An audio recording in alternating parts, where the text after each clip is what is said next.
İki tane lazım. Şimanski, Mimaski. Skor değil. Skor değil. Topu kazandı kaleci.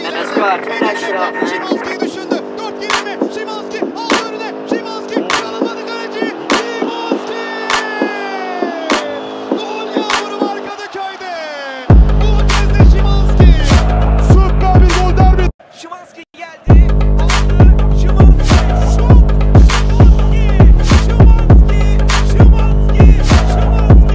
Şimanski. İşte gol budur.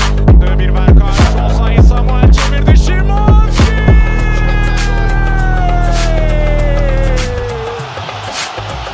Devam etti. Şimanski vuruyor. Kahveci. Muhammed Ali ile mücadelesi ancak kazandı. Şimdi havalandırdı. Şimanski koşuyor. Okan çıktı. Şimanski! Uzatma dakikaları. Okan'ı mağlup ediyor Şimanski. Tercih etti İsmail. İki Batshuayi. Batshuayi. Topu da bıraktı. İsmail. İsmail'den Şimanski. Şimanski! Harika bir gol!